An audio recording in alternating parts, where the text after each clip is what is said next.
Welcome to DeltaCast Tutorials. Today I'll be applying a Munster FCT, a functional cast therapy technique to allow the patient to don and doff the splint with a hook and loop type of action.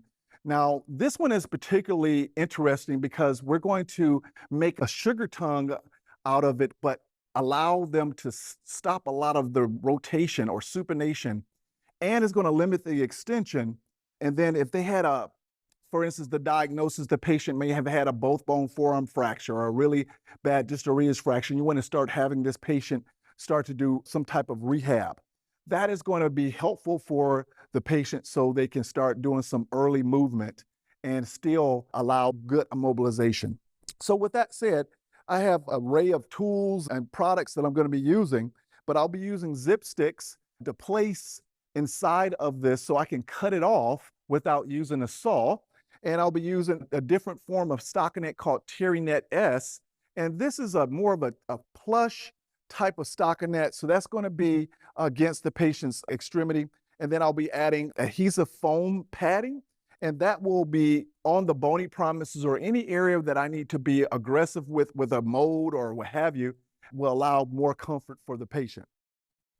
And then I will have a little edger, fleece edger, which is, this one is particularly blue and it comes in white also, but it's going to nice little edge, make it extra neat. And then we'll add our hook and loop tape so it can be easier for the patient to take it on and strap it on and take it off. All right, so let's go ahead and apply the stockinette. And I have a long piece. I'm going to put this all the way up at least mid-humerus of the patient because this is going to be a big type of cast, if you will.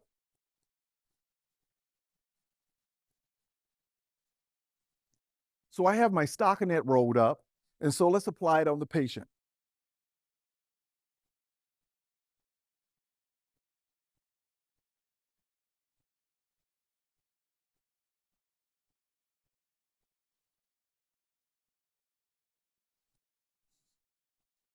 So I'll make a little hole for the thumb, a little small hole because this expands a lot. And you can do this option. You can either put a stockinette piece on the thumb, which we don't need because we're going to cut that out, just to protect the patient's skin from the dye color of the cast tape. Or you can have the patient even put on a glove because you're going to take this directly off and modify it anyway. So I just made a little slit. And again, this is not as important because this is all going to come off the patient shortly.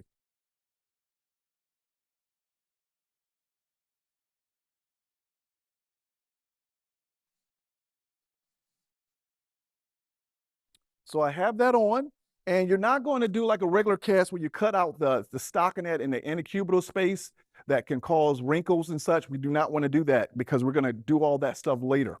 I have 2 zip sticks, and I'm going to place those on the radial aspect going midline.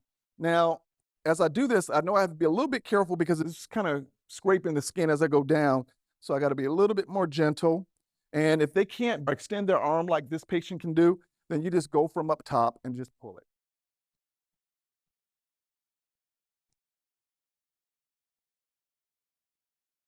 Now, when I apply my cast tape and such later, you will see that it's certain coverage I'm not going to worry about. It's a lot of different things. It's a little different technique on how you apply this so you don't have to necessarily put it on exactly like a cast. And you have to be careful that you do not apply so much cast tape because what we're going to do is just make it strong in the areas that's needed. So this is my padding, and you can cut out a little piece and put that on the ulnar styloid or radial styloid or any place where you feel like the bony prominence is a little bit more prominent in that certain area, maybe the pisiform area there.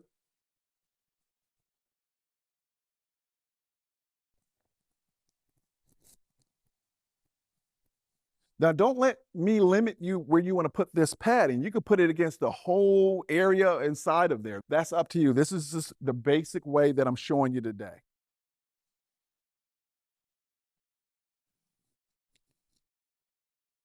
So now what I'm going to do is just put some padding on the elbow area. And this particular portion is a little bit more bony, so I actually add a little bit more there. That's the beauty of this. Get me another little piece.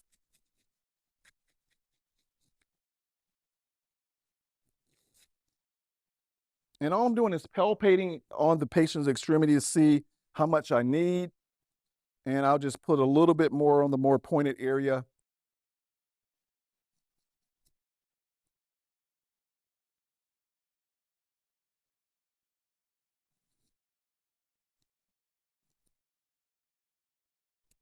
All right, so let's review. You gotta have 3 things when you do this, when you first start. You definitely wanna have some stockinette. That's the terry cloth. It's a little bit more plush and softer and more padding, if you will, on the patient's extremity. You wanna have some zip sticks. That's gonna protect the patient when it's time to cut it off. And then you wanna have some padding, adhesive foam to place over the bony prominences or our adhesive felt.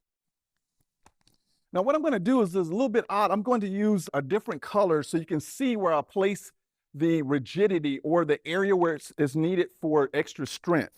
So for extra strength, I'm going to use 2 to 3 layers in that area and then only wrap it with maybe 1 or 2 layers extra as I go circumferential, okay? That's important that if you were doing any type of FCT technique, you always put some extra layers in the area where you need it for, like, for instance, if you're doing a thumb or perhaps, you put extra there and then everything else will be a little bit thinner. So I'll just prepare this by getting the length of the splint that I need. The patient's position is totally up to the clinician. I'm gonna have this patient at 90 degrees when I first start. The wrist is gonna be about 15 to 20 degrees of extension, but I'll just get my length first. This is gonna be fan folded or actually a double layer once I get done. So I'll just lay this out.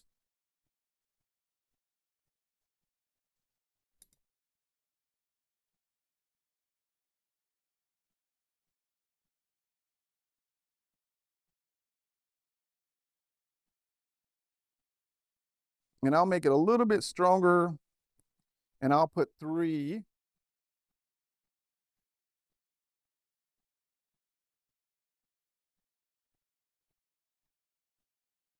Now, if you had an assistant, I'm gonna do a technique where I'm not gonna wet this portion here. I'm gonna use the other rolls as wet. I'm gonna make sure they're sloppy wet to activate this, but it allows me to put this on a little bit easier if I'm by myself. So what I'll do is just center this on the elbow, go up high, and I'll pull that kind of taut so it's conforming around the patient's elbow really well. And then if you can, just place your hand all the way up here. Okay. And again, I'm only using red so you can see where I'm putting the rigidity, if you will. So I'm gonna wet this, make this a little bit sloppy wet.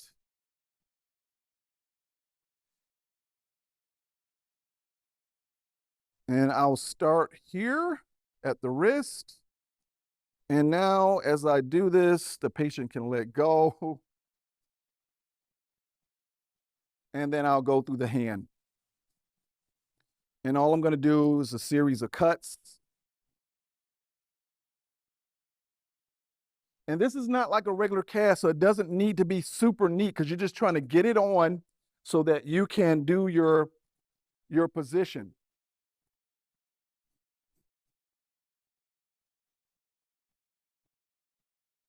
You want to have a minimum of 2 layers over the area that you put the rigidity. So then I'll skip over that area and you get it one more time because I see a little bit protruding there. And then now I start to go proximal.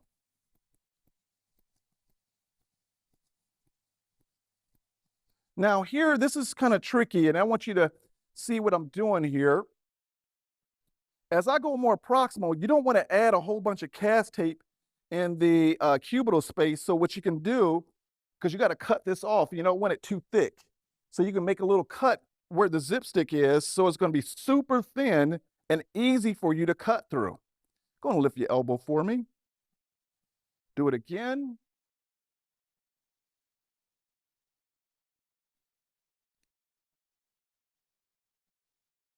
And then I got to encompass the bottom portion of this.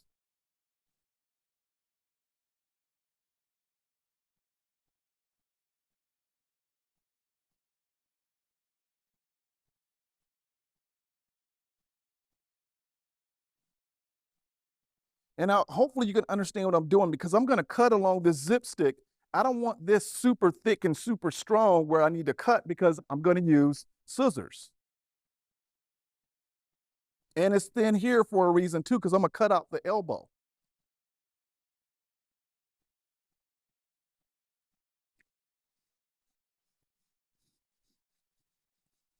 So believe it or not, that's all I'm going to add on this particular splint or FCT technique type of splint. So now all I do is just laminate this.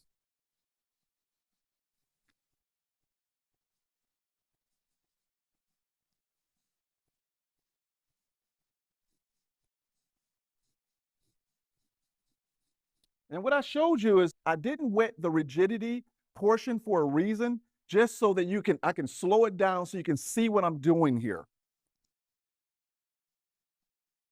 Now, if you wanted to, you can make a more concentrated mold around the elbow area.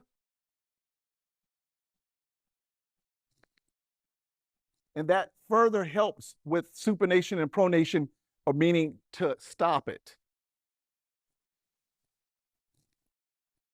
So this is optional. And again, that's why you put extra padding there. And that's why I put it there. Number one, for the bony prominences, and also where I'm going to be placing a little bit more pressure. So I do that on both sides.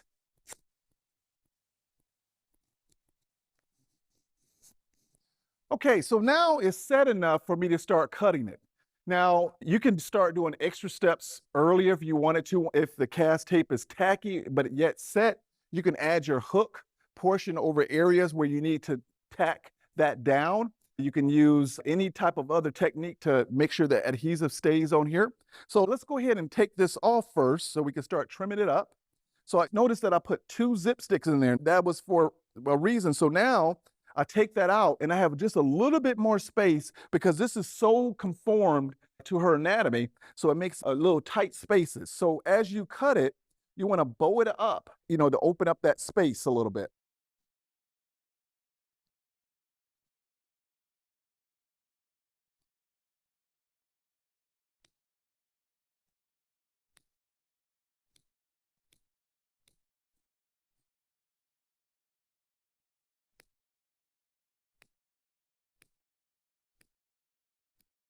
Now, I got it cut. So let's go ahead and take the zip stick out.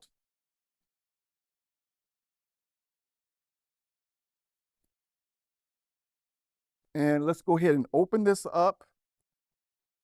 And you can take your arm, slip your arm down. All right. Here's the splint before I modify it and cut it all up and make it all extra neat. So let me go ahead and trim this up.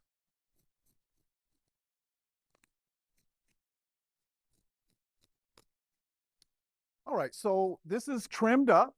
Okay, so now I'm going to dress it up and add the hook, the loop, and the edger. All right, so what I want to do here is maybe if I took a little piece out, but I want to make sure it's trimmed up a little bit more. I don't want that to kind of pinch the patient. So I'll trim that up. That's what you want to do, is you want to do a fitting just before you dress it up. And you notice around the thumb, I opened that up really wide. So that's why it wasn't as important. We got full range of motion, but at the same time, once we put our hook and loop on there, it will limit her supination and pronation, or rotation, if you will. All right, so what I did is add the hook, and I did the little trimming here so that it didn't pinch the patient as much. So if you want to do any more trimming, just do it one more time. If you need to do that, just make sure that you can do it now, or you can wait to afterwards. So that's the beauty of this, is that you can use scissors to modify this. So now let's add the fleece edger.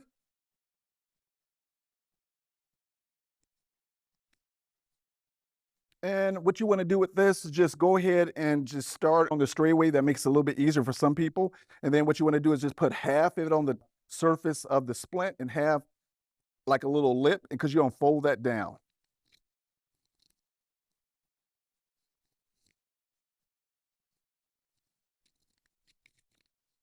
So I tack that down, lay it down, and then fold it over.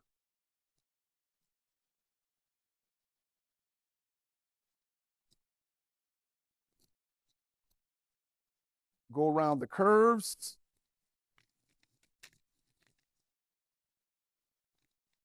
Find the more curved area, lay that down. Go on the straightaway again.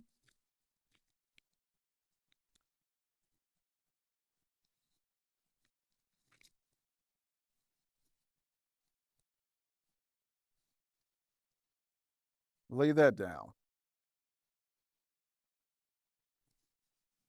Now we have this completed, but we got to put it back on the patient so they can see how it feels, and we'll add our loop.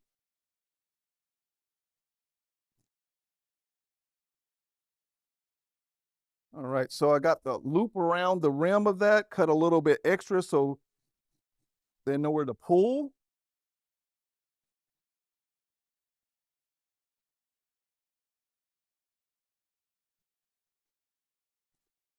Now, I have my loops all completed, but maybe you want to put something on the edge of the loop so the patient will know which portion to pull, because it can be just a tad bit confusing when it's time for them to take it off. So all I'm doing is just getting a little bit of the adhesive fleece and just tacking this down to make little blue tabs for them to know which they need to pull. So just want to show you, maybe you have a patient that you want to keep from over pulling it because there's a certain tightness that you have that you don't want to disturb underneath their extremity, because patients will do what they want to do, but you can at least give them some compliance, remembering things. So you can just make a little mark here.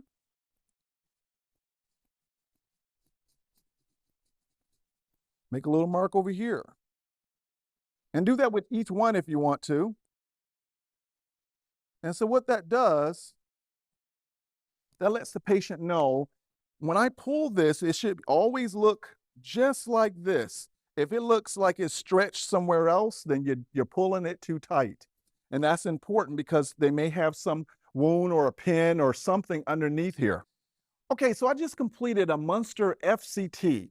And this is a unique type of splint that's going to stop supination and pronation or limit it a lot. And it's going to stop extension of the arm or elbow so the patient won't go too far in extension. Again, you can modify this and cut this further down to allow for more range of motion, but that's the beauty of this. You can trim this as you need it.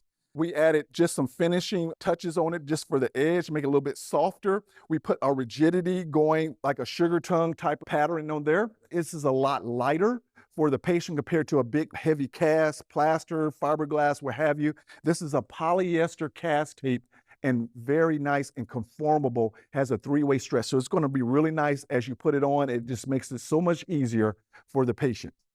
Thank you very much.